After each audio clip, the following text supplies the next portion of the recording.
জিনিসটা নখর দর্পণে ঘুরে ঘুরে সব দেখা, ঘুরে ঘুরে দেখা, সেইগুলো যে বড় হয়েছে এখন কিরকম বড় তো হবে, বড় হবে। তুমি ওখানে বসে বসে বাবা কিরকম মাছ ধরেছে সেটা দেখছো। একটা সুবিধা হয়েছে, যেখানেই বেড়াতে যাওয়ার যে যেখানে যাও বাড়ির লোকের দেখার অপশন আছে, দেখার অপশন আছে, কোনো অসুবিধা নেই। তবে এই মাগুর মাছ আগের দিন আমরা 3টে পেয়েছি, বাবা 3টে পেয়েছিল, দেখেছিল তো। পুকুরের পাইলিং এর নিচে জল যখন আসবে তখন মাছ ধরা যাবে না, সব ওর মধ্যে ওই শিম মাছ ঠিক পাকা না তুমি একটা ইঁচড় হয়নি, পাইলিং এর নিচে জল নামবে তখনই জাল চেপে মাছ ধরা যাবে। এখন ধরা যাচ্ছে না, জল অনেক আর অল্প অনেক ডুমরি থাকি সে ভাসি তুলতে বুঝলে, তাও যদি ডুব দিলে তো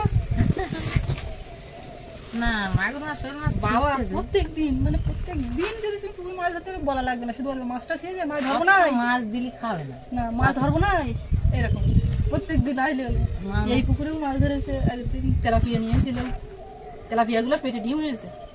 এই যে বাসা ছাড়াই সেই মাছ? না না, ওই যে বড় ছেড়েছিলাম না ওই মাছ। এবার বাবা মনে হয় জানে না পেটে ডিম হয়েছে, কেটে রান্না টান্না করেছে, দেখি ওর পেটে ডিম। আর ছোটগুলোও বড় হয়েছে, যে ছোট মাছ ছাড়িয়েছিল ওইগুলো এবার পুকুর ছাপিয়ে যাবে। ছোট পুকুর জায়গা হবে না, এখন আমাদের মাছ ধরার জন্য কতগুলো পুকুর আছে, 4টে যাবে। পুকুর আছে কিন্তু মাছ আমার মনের মতন হচ্ছে না, মাছ মনের মতো হচ্ছে না, না পুকুর পুকুর মনের মতো হচ্ছে না। পুকুর মনের মতো না হলে মাছ তৈরি করা যায় কিরকম দরকার তোমার মনের মতো একটু বলো দেখি শুনি। বড় পুকুর, তো তোমার বড় পুকুর হলে এই জায়গার উপরে বড় পুকুর তো সম্ভব না, আর বাড়ি ওই, আর ওই জায়গার উপরে তোমার ওখানে বড় পুকুর হবেও বা কি করে হবে না। ওই যেটুকু কাটা আছে ওই তার একটা ঘাট দরকার, এই হচ্ছে মেন ব্যাপার। কিন্তু পুকুর আর বড় কাটানো যাবে না, তাহলে বড় পুকুর করতে গেলে তোমার বড় জায়গা দরকার। ঘাট বাঁধিয়ে দিঘা, হ্যাঁ তোমার উন্নত মানের ঘাট, আমি এসে দেখে নিয়েছি। তোমরা তো জল হাতে পাচ্ছ না, তা তো বুঝতে পারতাম, বুঝতে পারিস পারেছ, কিন্তু লাগা হয়নি। তুই ওই বাড়ি একটা ওইরকম রেডিমেড ঘাট বাঁধো দিন দেখি, যাবো যেদিন সেদিন হবে। জল আবার কমে যাচ্ছে, কাঠ দেখা যাচ্ছে, মানে কাঠের পা দেখা যাচ্ছে। ওই ঘটনায় গেছি ও পুকুরি চারিধারে ধান চাষ করেন না, জল তুলে খালের জল কি হয়েছে, খালের জল যে যতটা পেরেছে নিজের মতো করে রেখে দেওয়ার চেষ্টা করেছে, মানে সবাই তুলে নিচ্ছে, ওরাও নিয়ে ওই পুকুরে রেখেছিল, সেই জল আমাদের পুকুরি সেই জলে পুকুরে গিয়েছে, কি করবে,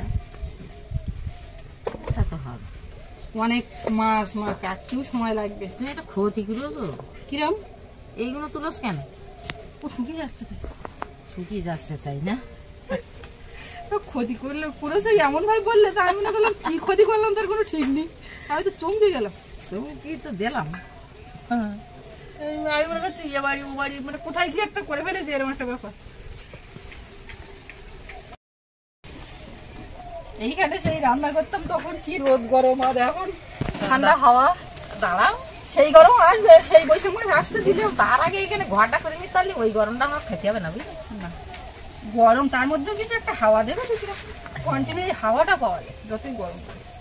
আমার বাবা তো মাছ ধরে এসে শুয়ে পড়েছে, এই সজনের ডাটা এতক্ষণ কেটে দেয়, সজনের ডাটাটা গুছিয়ে কাটে, দেওয়া আমি কেটে দিচ্ছি, মাছ কাটো, আমি মাছ কাটবো, হ্যাঁ না আমি মাছে লাগিয়ে করতে আমার দিক দে একদম, তুমি ডায় কাটো, আমি মাছ নিয়ে, আমার তো ছাই লাগবে, পাকায় আছে ছাই, প্রচুর ছাই। তোমার এই কুমড়োর চাকাটা রেখে দিচ্ছি, ভাতে টাতে দিয়ে খেয়ে, আর এই বাড়ির কুমড়ো এতে দিয়ে দিচ্ছি, দেও নাহলে ওটা নষ্ট হয়ে যাবে। ফ্রিজ কবে আনবি? ফ্রিজটা এই ভ্যানওয়ালার বলেছে গোপালের, এখন এই ভ্যানে করে তো নিয়ে আসতে হবে। একটা তরকারির মতো সবজি কাটা হয়েছে, শিম কাটা, বাদ বাকি সব রেখে দিয়ে মাছ কাটতে বসেছি, কেননা মাছ না কাটা হলে উনুন জ্বালাতে পারছি না, অনেকটা মাছ সময়ও লাগবে। এইগুলো সেই ঝাঁয়া মাছ বলে, তাই আমার আছে না, এইগুলো আমার ভালো লাগে, ঝিঙা মাছ বেশি ভালো লাগে, নেটটা না দিলে ঝিঙা মাছ পড়ে। পুঁটি ওই মৌরালা মাছ আর ঝাঁঙা মাছ একটু দুটো দেখাও কিরম, এই তো হ্যাঁ মাথা সরু, আর এইগুলো হচ্ছে মোটে মাছ, মৌরালা মাছগুলো ভালো লাগে। আমি এই বটি দিয়ে একটু মোটামুটি মাছগুলো কেটে নিচ্ছি, আর মা ওই ছোট মাছগুলো মাথা ফেলে দিচ্ছে, দেখ তাড়াতাড়ি এই কাটা হয়ে গেলে পরে দেখি উনুনটা জ্বালাবো। এইগুলো শুধু ভাসতো ওই পাইলিং এর পাশ দিয়ে সেই সময়, বলো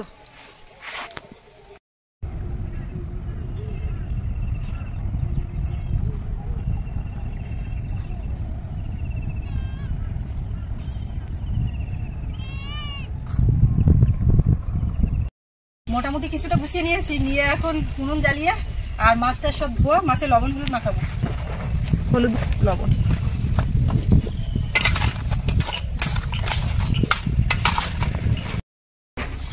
কড়াইতে তেল দিলাম, বেশ গরম হয়ে গেছে, জ্বলছেও ভালো, রোদও হচ্ছে, শুকনো কাঠ। এবারে মাছগুলো দিয়ে দেবো।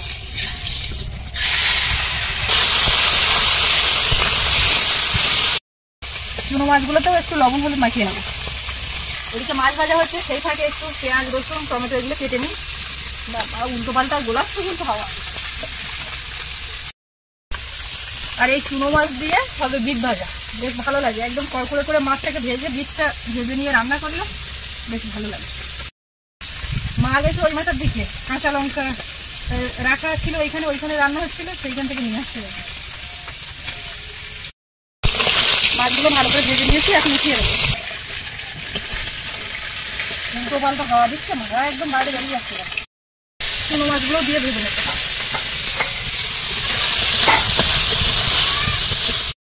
চুনো মাছগুলো খুব একদম কড়কড়ে করে ভেজে তুলে নিয়েছি। কড়াইতে আর একটু তেল দেবো। তেলের মধ্যে একটু পাঁচ ফোড়ন, পেঁয়াজ কুচি আর রসুন কুচি,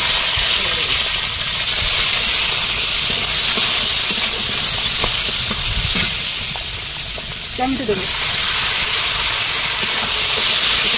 একটু লবণ, একটু বেশি পরিমাণে হলুদ, একেবারে তরকারি না। সবজিটা দিয়ে দিলাম।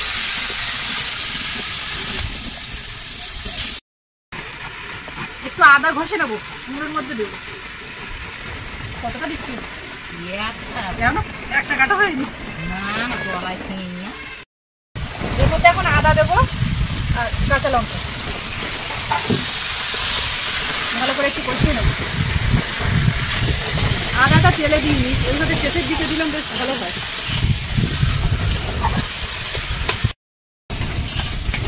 একটু সময় নিয়ে ভালো করে কষিয়ে নিলাম, এবারে জল দেবো।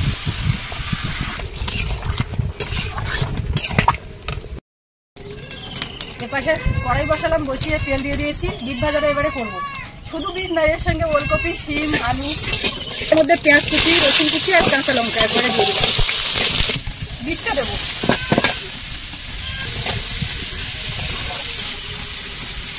আর লবণ দেবো। একটু কমে যাবে সেই বুঝে লবণটা দিয়ে দিলাম, বেশি হলে আবার সমস্যা।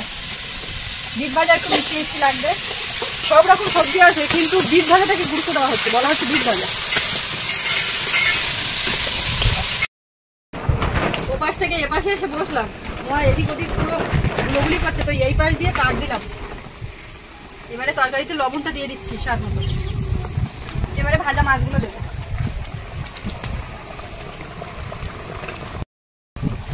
জিরে গুঁড়ো দিয়ে নামিয়ে নেব। আর মাছের তরকারি হয়ে গেছে, ভাজাটা হয়ে যাওয়ার মতো হয়েছে, হয়ে গেলেই ভাত বাড়বো। আজকে খুব সমস্যার মধ্যে দিয়ে রান্না করতে হচ্ছে।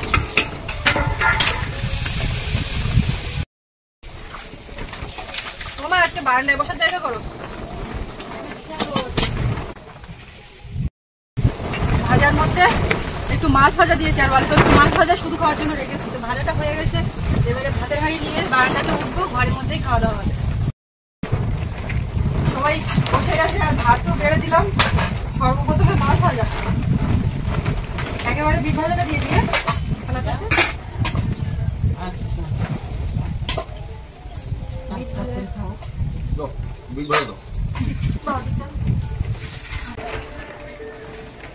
বাড়ির বিট নিস না, খাই না। আমাকে বিট ভাজা কেমন হয়েছে? তোমার ওই থাকার না, শুকনো চিংড়ি দিয়ে করলে আরো ভালো লাগবে। না, এটা মাছ দিয়েছি, কেমন লাগছে? শুকনো চিংড়িটার একটা সেন্ট আলাদা।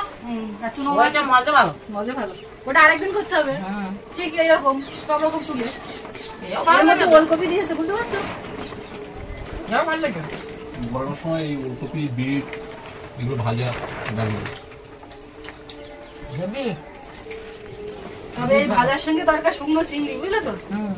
আমার পিসির সঙ্গে একদিন কথা হচ্ছিল ফোনে, বলতে বলতে ওরা ওই শুকনো চিংড়ি মাছ খাচ্ছে, কি দিয়ে কি রান্না করেছে। এখন আমি বলছি কি, এই সময় বিট ভাজাটা শুকনো চিংড়িতে বেশ হয় ভালো। পিসি মশাই এসছে, সেই চিংড়ি মাছ কাঁকড়া সব নিয়ে এসছে। তোমার জন্য তো কাঁকড়া রেখে রেখে তুমি আর আসোই। কদিন ভালো থেকে মনে জল দিলে একটা আরে? মহাজল দিয়েছিলাম বড়টা জিজ্ঞেস করো না কালকে পূর্ণিমার বোন আছে, কালকে খোপা ফেলো। আজকে তো লাটা মাছ রাখা হয়েছে খাবো না তো পুরো লাটা মাছ দেওয়ার সাথে সাথে নিয়ে চলে যাবে। আসার সময় দেখছিলাম ওইদিকে সব খোকা ফেলেছে। কোথায় কি মাছ? মাগুর মাছ।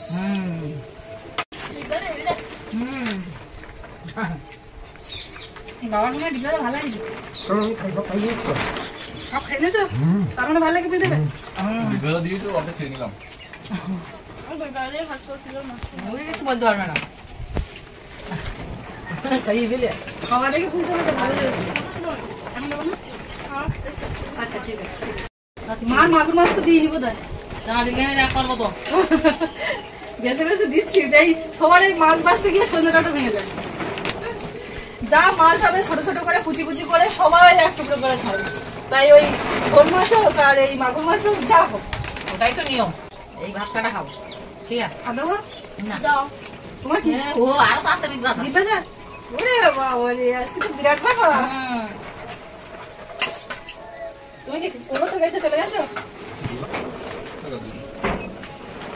ওরম একসঙ্গে জ্যান্ত মাছ দিয়ে তো কুমড়ো মজে গেছে আজকে। বাড়ির কুমড়ো মাগুর মাছ ছোট হলেও এর উপকারিতা একটা অন্যরকম।